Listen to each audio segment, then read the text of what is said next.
Vous pouvez être informé des développements en vous abonnant à notre chaîne. Vous pouvez gagner des récompenses en partageant des vidéos.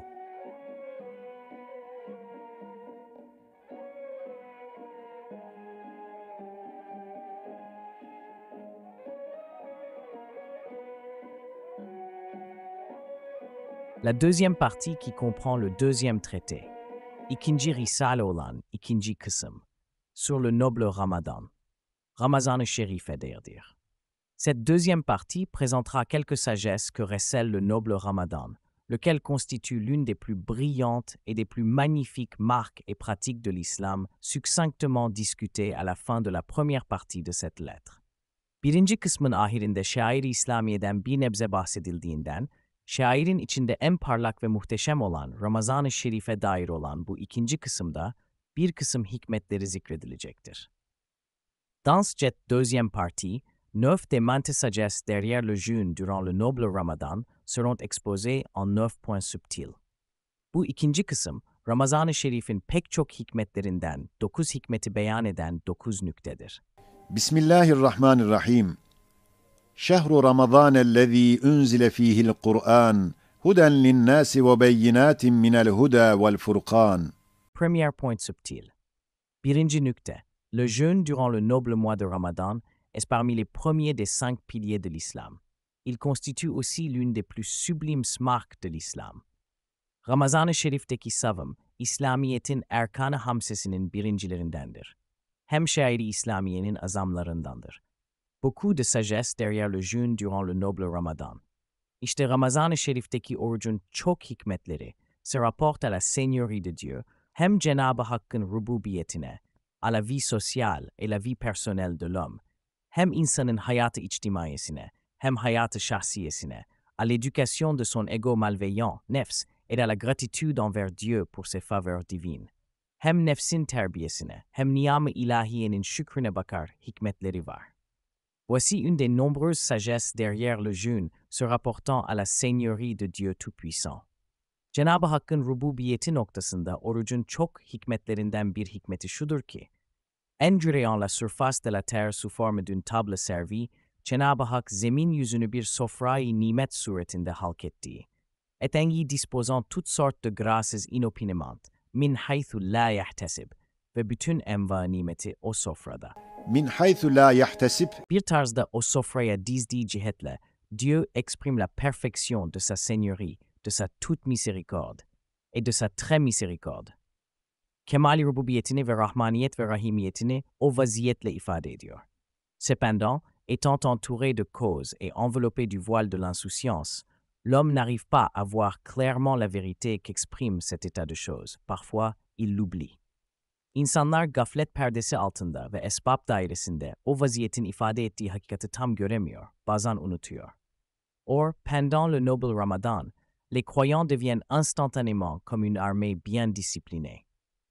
Ramazan-ı Şerif'te ise ehli iman birden muntazam bir ordu hükmüne geçer. Étant des invités au banquet du souverain prééternel qui attendent l'ordre, servez-vous, le soir venu, Sultan-ı Ezeli'nin ziyafetine davet edilmiş bir surette, akşama yakın buyurunuz emrini bekliyorlar gibi bir tavrı ubudiyetkârane göstermeleri, les croyants revêtent une attitude de servitude et répondent à cette tendre et magnifique toute miséricorde universelle, o şefkatli ve haşmetli ve külliyetli rahmaniyete karşı par une adoration générale, sublime et régulière. Vüsatli ve azametli ve intizamlı bir ubudiyetle mukabele ediyorlar. Les hommes qui ne participent pas à une adoration aussi exaltée et à une invitation aussi honorable sont-ils dignes de ce nom?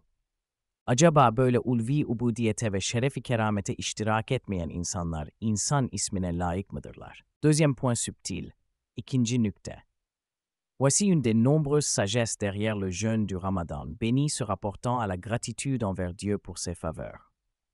Ramazan-ı Mübarek'in savmı, Cenab-ı Hakk'ın nimetlerinin şükrüne baktığı cihetle, çok hikmetlerinden bir hikmeti şudur ki, comme il est mentionné dans la première parole, les mets qu'apporte un serviteur des cuisines royales nécessitent bien un prix. Birinci sözde denildiği gibi, bir padişahın matbahından, bir tablacının getirdiği taamlar bir fiyat ister. Il serait extrêmement insensé de donner un pourboire à ses serveurs, Tablacıya bahşiş verildiği halde, çok kıymetdar olan o nimetleri kıymetsiz zannedip sans reconnaître le véritable dispensateur de ses bienfaits, ni la valeur de ses précieuses faveurs. Onu inam edeni tanımamak, nihayet derecede bir belahet olduğu gibi. Similairement, Dieu étale d'innombrables variétés de faveurs sur la surface de la terre pour le genre humain. Cenab-ı Hak hadsiz enva nimetini nevi beşere zemin yüzünde neşretmiş, et veut la gratitude comme prix pour ses grâces. Ona mukabil, o nimetlerin fiyatı olarak şükür istiyor. Les causes et les propriétaires apparents de ces faveurs sont en fait des intermédiaires. O nimetlerin zahiri esbabı ve aşabı tablacı hükmündedirler. Nous leur payons bien un prix, nous nous montrons redevables envers eux. O tablacılara bir fiyat veriyoruz, onlara minnettar oluyoruz. Et nous leur témoignons même beaucoup plus de reconnaissance et de considération qu'ils n'en méritent. Hatta müstahak olmadıkları pek çok fazla hürmet ve teşekkür ediyoruz. Or, le véritable dispensateur de ces bienfaits est infiniment plus digne de gratitude pour ses faveurs que leur cause. Halbuki münimi hakiki, o esbabdan hadsiz derecede o nimet vasıtasıyla şükre layıktır. Ainsi, lui rendre grâce, c'est de savoir que ses bienfaits proviennent directement de lui. İşte ona teşekkür etmek, o nimetleri doğrudan doğruya ondan bilmek, d'apprécier leur valeur et d'en éprouver le besoin. O nimetlerin kıymetini takdir etmek ve o nimetlere kendi ihtiyacını hissetmekle olur. Par conséquent, le jeûne durant le noble Ramadan est la clé d'une reconnaissance réelle, sincère, sublime et générale. İşte Ramazan-ı Şerif'teki oruç, hakiki ve halis, azametli ve umumi bir şükrün anahtarıdır. N'étant pas obligé d'éprouver une vraie faim le reste du temps, la plupart des gens, çünkü vakitlerde mecburiyet tahtında olmayan insanların çoğu, sont incapables d'apprécier la valeur de beaucoup de faveurs. Hakiki açlık hissetmedikleri zaman, çok nimetlerin kıymetini derk edemiyor. D'ailleurs, l'importance de la grâce qui réside dans un morceau de pain sec reste incompréhensible pour les hommes rassasiés, surtout les riches. Kuru bir parça ekmek, tok olan adamlara, hususan zengin olsa, ondaki derece nimet anlaşılmıyor. Or, au moment de la rupture du jeûne, le sens gustatif d'un croyant témoigne que ce pain sec est une faveur divine très précieuse. Halbuki iftar vaktinde o kuru ekmek, bir müminin nazarında çok kıymetli bir nimeti ilahiye olduğuna kuvve-i zayikası şehadet eder. En appréciant la valeur de ces faveurs durant le noble Ramadan, tout le monde, du roi jusqu'au plus pauvre des humains, manifeste une gratitude tacite. Padişahtan ta en fukaraya kadar herkes, Ramazan-ı Şerif'te o nimetlerin kıymetlerini anlamakla bir şükrü maneviye mazhar olur. De même du fait de l'interdiction de manger durant la journée, on reconnaît la faveur en tant que telle, et ainsi rend implicitement grâce en se disant « Hem gündüzdeki yemekten memnuniyeti cihetiyle, ces faveurs ne m'appartiennent pas. Je ne suis pas libre d'en manger à ma guise. Elles sont donc la propriété et le bienfait d'une autre. Je dois attendre sa permission. O nimetler benim mülküm değil. Ben bunların tenavülünde hür değilim. Demek başkasının malıdır ve inamıdır. Onun emrini bekliyorum diye nimeti nimet bilir. Bir şükrü manevi eder. Ainsi, un jeûne observé de cette manière est, dans beaucoup d'aspects, la clé de la gratitude, laquelle est la véritable fonction de l'homme. İşte bu suretle oruç, çok cihetlerle hakiki vazife-i insaniye olan şükrün anahtarı hükmüne geçer. Troisième point subtil, üçüncü nükte. Voici une des nombreuses sagesses derrière le jeûne se rapportant à la vie sociale de l'homme. Oruç, hayatı içtimai insaniyeye baktığı cihetle çok hikmetlerinden bir hikmeti şudur ki, du point de vue de leurs ressources, les hommes sont créés dans des rangs différents. İnsanlar, meşet cihetinde muhtelif bir surette halk edilmişler. Par ces différences, Dieu Tout-Puissant invite les riches à aider les pauvres. Cenab-ı Hak o ihtilafa binaen zenginleri fukaraların muavenetine davet ediyor. C'est à travers la faim que les riches éprouvent grâce au jeûne qu'ils peuvent vraiment ressentir la faim des pauvres et leur déplorable état. Halbuki zenginler, fukaranın acınacak acı hallerini ve açlıklarını oruçtaki açlıkla tam hissedebilirler. Sans le jeûne, il y aurait beaucoup de riches égoïstes qui n'arriveraient pas à comprendre combien la faim et la pauvreté sont difficiles à endurer et combien les pauvres ont besoin de compassion. Eğer oruç olmazsa, nefisperest çok zenginler bulunabilir ki, açlık ve fakirlik ne kadar elim ve onlar şefkate ne kadar muhtaç olduğunu idrak edemez. D'ailleurs, la compassion qu'éprouve l'être humain envers ses congénères est dans cette perspective la base de la véritable gratitude. Bu cihette insaniyetteki hemcinsine şefkat ise şükrü hakikinin bir esasıdır. Tout un chacun peut trouver quelqu'un de plus pauvre que lui dans un aspect ou un autre, et il lui incombe de le prendre en pitié. Hangi ferd olursa olsun kendinden bir cihette daha fakiri bulabilir. Ona karşı şefkate mükelleftir. Si l'homme n'était pas obligé de s'imposer une femme, il serait incapable d'aider par compassion et de manifester la bienfaisance et l'assistance qu'il doit aux pauvres. Eğer nefsine açlık çektirmek mecburiyeti olmazsa, şefkat vasıtasıyla muavenete mükellef olduğu ihsanı ve yardımı yapamaz.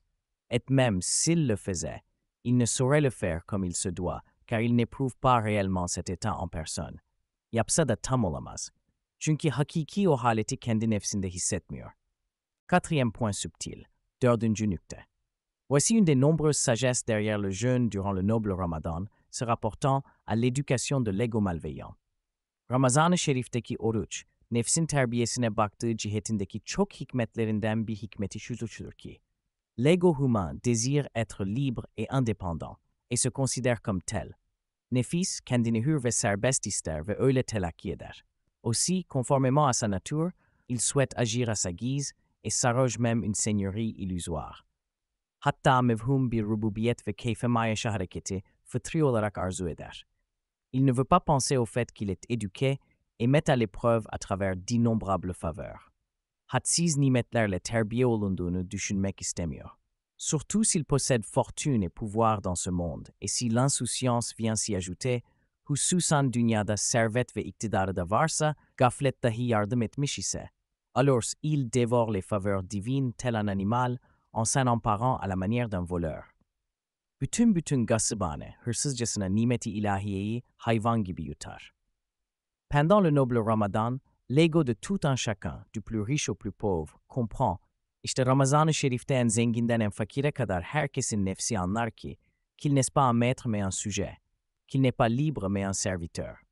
Kendisi malik değil, memluktur, hür değil, abdir. Sans recevoir d'ordre, il ne peut pas accomplir même la plus simple et la plus facile des choses. Ne pas parvenir à tendre sa main même pour se permettre de l'eau brise sa seigneurie illusoire. Emir olunmazsa, en adi ve en rahat şeyi de yapamaz, elini suya uzatamaz diye. Ainsi se revêt-il de la servitude adorative et se met à assumer sa véritable fonction, à savoir la gratitude. Mevhum rububiyeti kırılır, ubudiyeti takınır. Hakiki vazifesi olan şükre girer. Cinquième point subtil, beşinci nükte. Voici une des nombreuses sagesses derrière le jeûne durant le noble Ramadan, se rapportant au fait de réformer la conduite de l'ego malveillant et de le débarrasser de son caractère indocile. Ramazan-ı Şerif'in orucu, nefsin tehzibi ahlakına ve serkeşane muamelelerinden vazgeçmesi cihetine baktığı noktasındaki çok hikmetlerinden birisi şudur ki, avec l'insouciance, l'ego humain s'oublie. Il est incapable de voir, ou ne désire pas voir, la faiblesse infinie, l'impuissance illimitée et les défauts extrêmes qui résident dans sa nature. Nefsi insaniye gafletle kendini unutuyor. Mahiyetindeki hadsiz aczi, nihayetsiz fakrı, gayet derecedeki kusurunu göremez ve görmek istemez. Par ailleurs, il ne pense pas combien il est fragile, voué au déclin, en butte au malheur, constitué de chair et d'eau qui se décompose et se disperse rapidement. Hem ne kadar zayıf ve zevale maruz ve musibetlere hedef bulunduğunu ve çabuk bozulur dağılır, et ve kemikten ibaret olduğunu düşünmez. Il se précipite sur lui comme s'il avait un corps en acier et était immortel et éternel. Adeta polattan bir vücudu var gibi, layemutane, kendini ebedi tahayyül eder gibi dünyaya saldırır. Il s'abat sur le monde avec un attachement et un amour intense et une vive avidité et voracité. Şedid bir hırs ve tama, ile ve şiddetli alaka ve muhabbet ile dünyaya atılır. Il se lie à toute chose dont il tire plaisir et avantage. Her lezzetli ve menfaatli şeylere bağlanır. Un tel ego malveillant oublie ainsi son créateur qui le réforme avec une compassion parfaite. Hem kendini kemali şefkatle terbiye eden halıkını unutur. En dégringolant dans les mauvaises mœurs, il ne pense ni aux fruits de sa vie, ni à la vie de l'au-delà. Hem neticeyi hayatını ve hayatı uhreviyesini düşünmez. ahlak-ı seyyiye içinde yuvarlanır. Or le jeûne durant le noble Ramadan permet même aux plus insouciants et aux plus indociles des gens de ressentir leur faiblesse, leur impuissance et leur indigence. İşte Ramazan-ı Şerif'teki oruç, en gafillere ve mütemerridlere zaafını ve aczini ve fakrını ihsas ediyor. Grâce à la femme, ils pensent à leur estomac et se rendent compte de ses besoins. Açlık vasıtasıyla midesini düşünüyor. Midesindeki ihtiyacını anlar. Ainsi se rappellent-ils combien frêle est leur faible corps et s'aperçoivent combien ils ont besoin de la miséricorde et de la compassion. Zayıf vücudu ne derece çürük olduğunu hatırlıyor. Ne derece merhamete ve şefkate muhtaç olduğunu derk eder. En renonçant au caractère pharaonique de leur ego malveillant, ils éprouvent le désir de prendre refuge dans la cour divine, dans une faiblesse et une indigence totale. Nefsin firavunluğunu bırakıp, kemali ats ve fakriyle dergah-ı ilahiyeye ilticaya bir arzu hisseder. Il s'apprête ainsi à frapper à la porte de la miséricorde avec la main de la gratitude tacite, à moins que l'insouciance n'ait corrompu leur cœur. Ve bir şükrü manevi eliyle rahmet kapısını çalmaya hazırlanır. Eğer gaflet kalbini bozmamış ise, sixième point subtil. Altıncı nükte.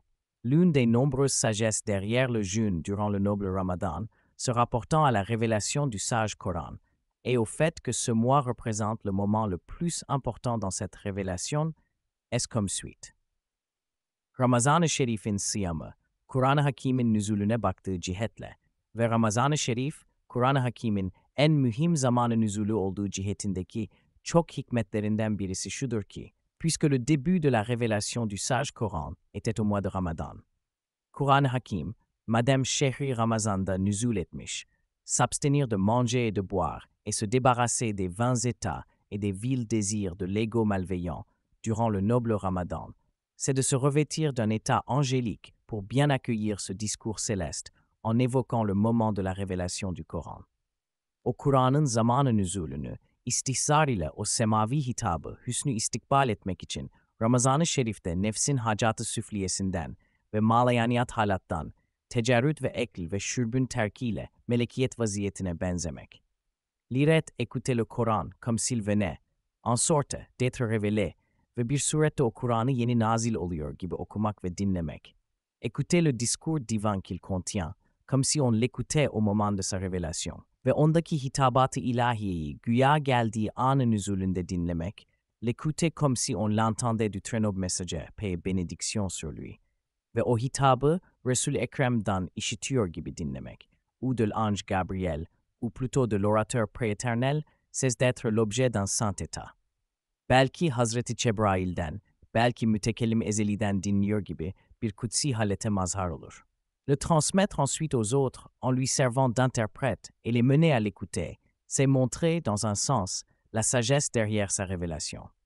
Ve kendisi tercümanlık edip başkasına dinlettirmek ve Kur'an'ın hikmet-i nüzulünü bir derece göstermektir. En effet, durant le noble Ramadan, le monde musulman devient comme une mosquée si immense où des milliers de hafiz récitent le Coran, ce discours céleste, et le font entendre aux terriens dans tous ses coins. Evet, Ramazan-ı Şerif'te, güya alemi İslam bir mescid hükmüne geçiyor.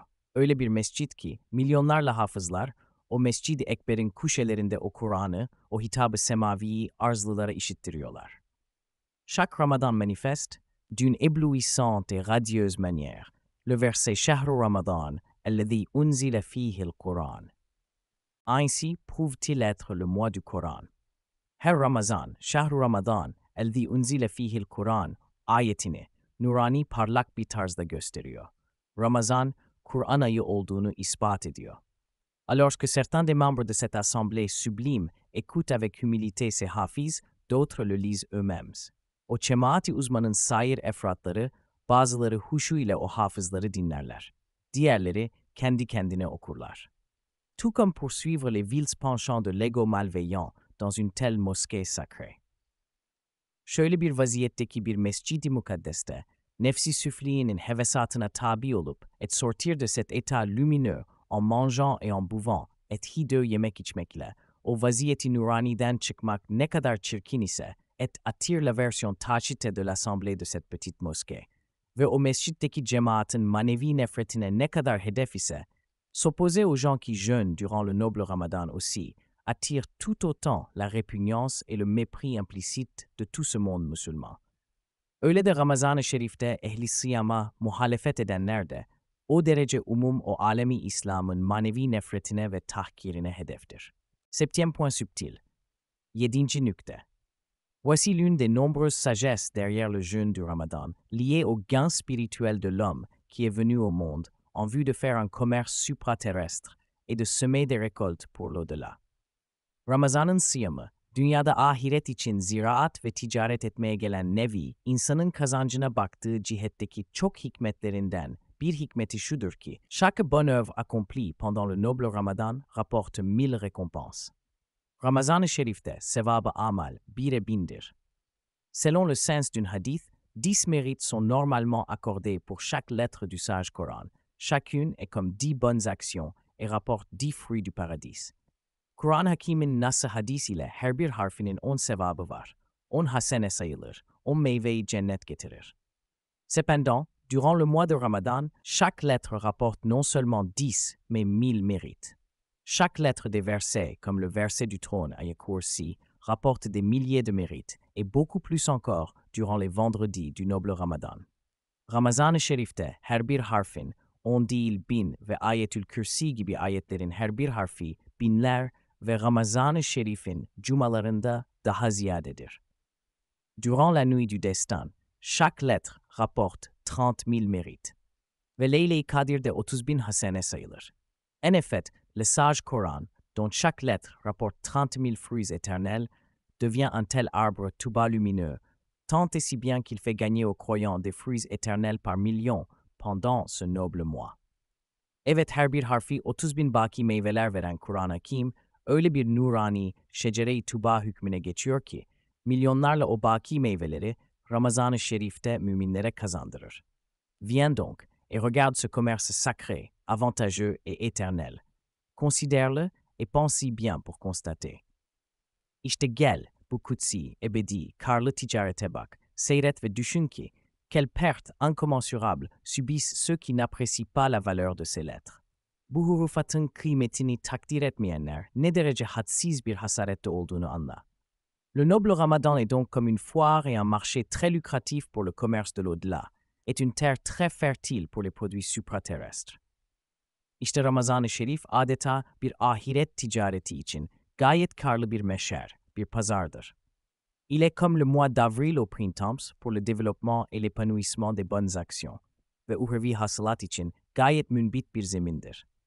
Ve neşvünemai amal için bahardaki mah-ı Nisan'dır. Comme la fête sacrée la plus propice à présenter le défilé de la servitude du genre humain devant la souveraineté de la seigneurie divine. Saltanat-ı rububiyet-i ilahiye karşı ubudiyet beşeriyenin resmi geçit yapmasına en parlak kutsi bir bayram hükmündedir. Puisqu'il en est ainsi, il incombe à l'homme de jeûner durant le mois de Ramadan afin de ne pas se livrer passionnément à ses futilités et appétences, et se consacrer insouciamment à la seule satisfaction des besoins animaux de l'ego malvé tels que le manger et le boire. Ve öyle olduğundan, yemek içmek gibi nefsin gafletle hayvani hacatına ve malayani ve heva-perestane müştehiyata girmemek için oruçla mükellef olmuş. Il est comme si en se dépouillant temporairement de l'animalité et en se revêtant d'un état angélique ou en s'engageant dans un commerce pour l'au-delà, l'homme qui, par ce dépouillement temporaire de ses besoins matériels, güya muvakkaten hayvaniyetten çıkıp melekiyet vaziyetine veyahut ahiret ticaretine girdiği için, dünyevi hacatını muvakkaten bırakmakla, uhrevi bir adam devient supraterrestre et une âme qui transparaît à travers le corps, ke ve tecessüden tezahür etmiş bir ruh vaziyetine girerek, savmı ile servit en quelque sorte de miroir à l'autosuffisance divine grâce au jeûne, samediyete bir nevi aynedarlık etmektir. Certes, ce noble mois de Ramadan recèle et fait gagner une vie et une existence éternelle et illimitée, durant cette existence fugace, cette courte vie et dans ce monde éphémère. Evet Ramazan-ı Şerif, bu fani dünyada, fani ömür içinde ve kısa bir hayatta, baki bir ömür ve uzun bir hayatı bakiyeyi tazammun eder, kazandırır. Un seul Ramadan peut faire gagner en effet autant de fruits qu'un âge de 80 années. Evet, bir tek Ramazan, 80 sene bir ömür semeratını kazandırabilir. La nuit du destin qui, selon le texte du Coran, vaut plus de 1000 mois, constitue une preuve décisive et irréfutable de ce mystère. Leyle-i Kadir ise Nas-ı Kur'an ile 1000 aydan daha hayırlı olduğu bu sırra bir hücceti katadır. Un roi, par exemple, fixe des jours particuliers, tels que celui de son couronnement, ou ceux qui marquent d'autres occasions reflétant la splendeur de sa souveraineté, et en fait des journées de fête, célébrées peut-être chaque année durant son règne. Evet, nasıl ki bir padişah, müddeti saltanatında belki her senede ya Cülûs-ü Hümayun namıyla veyahut başka bir şaşalı cilve-i saltanatına mazhar bazı günleri bayram yapar. Pendant ces jours-là, il ne traite pas ses sujets selon l'usage habituel, mais leur accorde sa munificence royale, ses faveurs particulières, un accueil personnel, une audience privée sans voile rayetini, o günde umumi kanunlar dairesinde değil, belki hususi ihsanatına ve perdesiz huzuruna et leur fait part de ses exploits extraordinaires. Il honore en personne, de sa bienveillance spéciale, les fidèles parmi les membres de sa nation qui en sont dignes. Ve has iltifatına ve fevkalade icraatına ve doğrudan doğruya layık ve sadık milletini has teveccühüne mazhar eder. De la même manière, le roi majestueux de 18 000 mondes, souverain de la pré- et post-éternité, öyle de ezel ve ebed sultanı olan 18.000 alemin padişahı Zülcelali, révéla durant le mois de Ramadan le sage Coran, ce glorieux décret qui est lié et se rapporte à ces 18 000 mondes. 18.000 aleme bakan, teveccüh eden fermana alişanı olan Kur'an-ı Hakîm'i Ramazan-ı Şerif'te inzal eylemiş.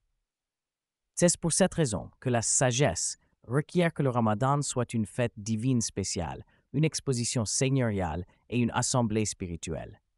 Elbette o Ramazan, mahsus bir bayram-ı ilahi ve bir meşheri Rabbani ve bir meclisi ruhani hükmüne geçmek muktezai hikmettir. Puisque le Ramadan en est une telle fête, le jeûne doit y être enjoint pour éloigner les hommes, le plus que possible, des préoccupations triviales et animales. Madem Ramazan o bayramdır, elbette bir derece, süfli ve hayvani meşagilden insanları çekmek için oruca emredilecek. Quant au jeûne le plus parfait, c'est évidemment le jeûne de toutes les facultés et de tous les organes de l'homme, à savoir ses yeux, ses oreilles, son cœur, son imagination et son esprit, tout comme son estomac.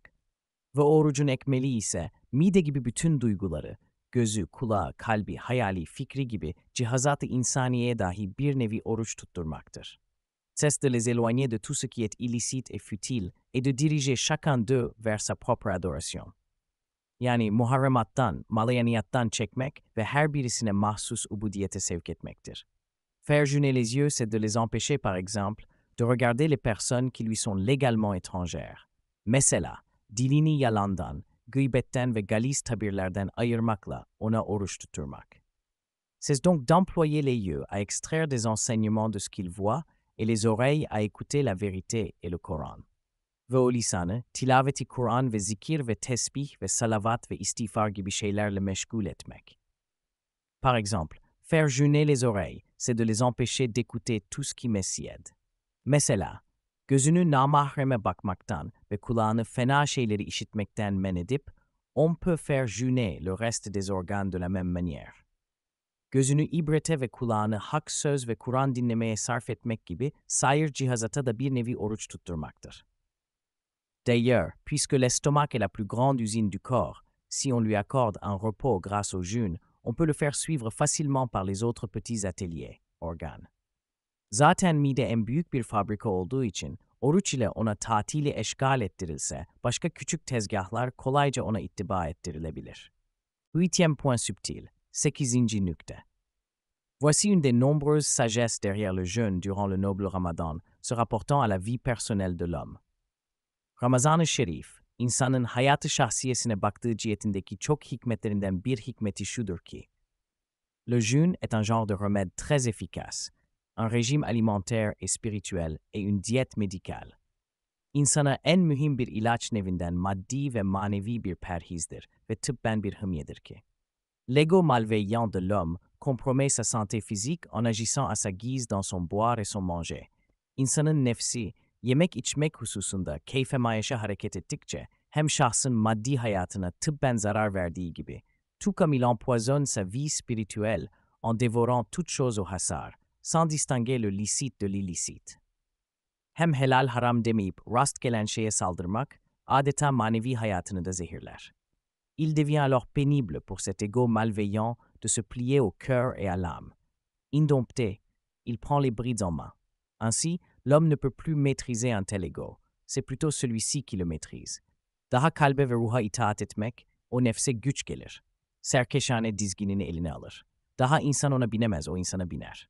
Grâce au jeûne durant le noble Ramadan, l'ego malveillant s'habitue à un genre de régime alimentaire, pratique une sorte d'ascèse et apprend à obéir aux ordres. Ramazan-ı Şerif'te oruç vasıtasıyla bir nevi perhize alışır, riyazete çalışır ve emir dinlemeyi öğrenir.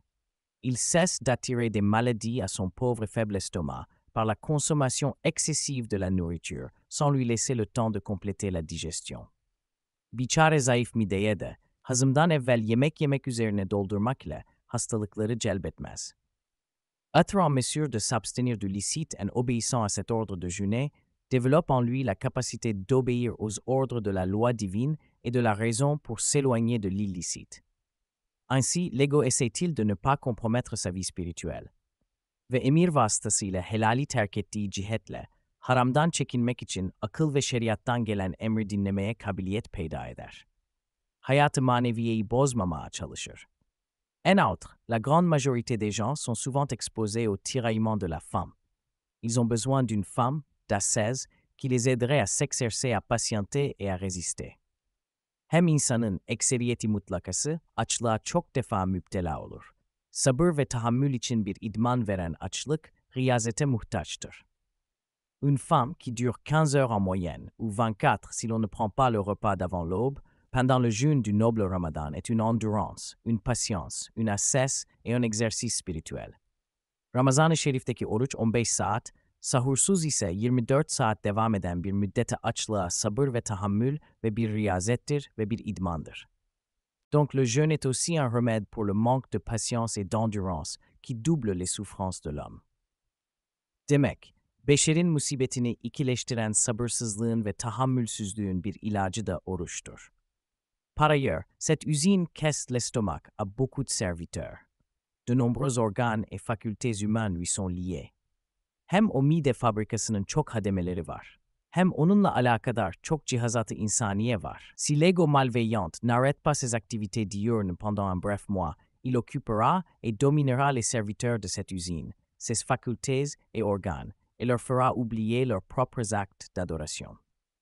Nefis, eğer muvakkat bir ayın gündüz zamanında tatili eşgal etmezse, o fabrikanın hademelerinin ve o cihazatın hususi ibadetlerini onlara unutturur, kendiyle meşgul eder, tahakkümü altında bırakır. En outre, le vacarme et la fumée des rouages de cette sorte d'usine confondront aussi le reste des outils de l'homme. L'ego malveillant attirera alors constamment leur attention et leur fera oublier leurs nobles fonctions pour un certain temps. O ser sihazat-ı insaniyeyi de, o manevi fabrika çarklarının gürültüsü ve dumanlarıyla müşevveş eder. Nazarı dikkatlerini daima kendine celbeder. Ulvi vazifelerini muvakkaten unutturur. C'est à ce titre que pour se perfectionner, beaucoup de saints, depuis les temps reculés, se sont accoutumés à peu manger et boire, et à l'ascèse. Ondandır ki, eskiden beri çok ehli velayet, tekemmül için riyazete, az yemek ve içmeye kendilerini alıştırmışlar. Or, avec le jeûne durant le noble Ramadan, les serviteurs de cette usine comprennent qu'ils n'ont pas été créés exclusivement pour cette usine. Fakat Ramazan-ı Şerif orucuyla o fabrikanın hademeleri anlarlar ki, sırf o fabrika için yaratılmamışlar. Au lieu des divertissements triviaux de cette usine, les outils du corps se jouissent de plaisirs angéliques et spirituels pendant le noble Ramadan. C'est sur ces plaisirs qu'ils fixent leur attention. Ve sayr cihazat, o fabrikanın süfli eğlencelerine bedel, Ramazan-ı Şerif'te meleki ve ruhani eğlencelerde telezzüz ederler, nazarlarını onlara dikerler. C'est ainsi que pendant le noble mois de Ramadan, les croyants reçoivent toutes sortes de lumière, d'effusion et de joie spirituelle, chacun selon son degré. Onun içindir ki, Ramazan-ı Şerif'te müminler, derecatına göre ayrı ayrı nurlara, feyizlere, manevi sürurlara mazar oluyorlar. Les facultés de l'homme comme le cœur, l'âme et la transscience, sir, atteignent un niveau d'accomplissement et d'épanouissement grâce au jeûne durant ce mois sacré. Bien que l'estomac se lamente, ces facultés sourient innocemment. Kalp ve ruh, akıl, sır gibi letaifin o mübarek ayda oruç vasıtasıyla çok terakkiyat ve tefeyyüzleri vardır. Midenin ağlamasına rağmen onlar masumane gülüyorlar. 9e point subtil. 9. nükte. L'une des sagesses derrière le jeûne durant le noble Ramadan se rapportant au fait qu'il rappelle à l'ego malveillant sa servitude, en brisant complètement sa seigneurie illusoire et en lui montrant son impuissance, est comme suite. Ramazan-ı Şerif'in orucu, doğrudan doğruya, nefsin mevhum rububiyetini kırmak ve aczini göstermekle ubudiyetini bildirmek cihetindeki hikmetlerinden bir hikmeti şudur ki, l'ego malveillant ne veut pas reconnaître son seigneur. Il cherche sa propre seigneurie à la manière d'un pharaon. Nefis Rabbisini tanımak istemiyor, firavunane kendi rububiyet istiyor. Quelles que soient les souffrances qu'il subit, il ne renonce pas à ce caractère. Seule la femme parvient à le briser. Ne kadar azaplar çektirilse, o damar onda kalır. Fakat açlıkla o damarı kırılır. Le jeûne durant le noble Ramadan lance donc un coup fatal à l'aspect pharaonique de l'ego malveillant et l'écrase. Ainsi, le jeûne dévoile à l'ego malveillant sa faiblesse, son impuissance, son dénuement et arrive à le convaincre qu'il est un serviteur. İşte Ramazan-ı Şerif'teki oruç doğrudan doğruya ne firavunluk çepesine darbe vurur, kırar. Aczini, zaafını, fakrını gösterir. Apte olduğunu bildirir. Il est rapporté dans un hadith que Dieu le Tout-Puissant dit à l'ego malveillant, « Que suis-je et qu'est-ce que tu es ?» L'ego répondit, « Je suis moi et tu es toi. » Hadisin rivayetlerinde vardır ki, Cenab-ı Hak nefse demiş ki, ben neyim, sen nesin? Nefis demiş, ben benim, sen sensin. Dieu le punit, le jeta même dans la Géhenne et lui reposa la question. Tu es toi et je suis moi, répondit-il de nouveau. Quelle que soit la punition qui lui fut infligée, il ne renonça pas à son égoïsme. Azap vermiş, cehenneme atmış, yine sormuş. Yine demiş, ene, ente, hangi nevi azabı vermiş, enaniyetten vazgeçmemiş.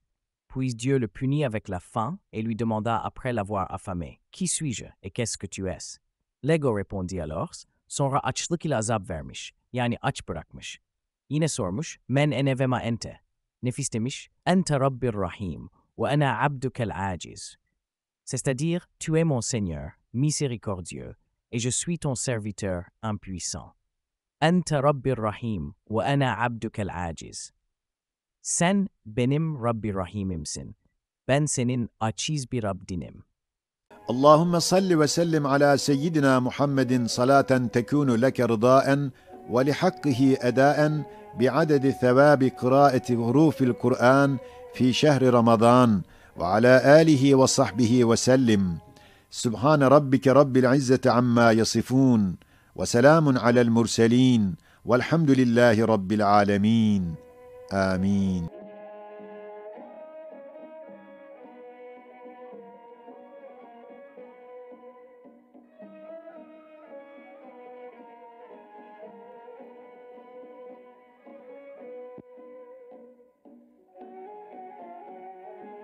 Vous pouvez être informé des développements en vous abonnant à notre chaîne. Vous pouvez gagner des récompenses en partageant des vidéos.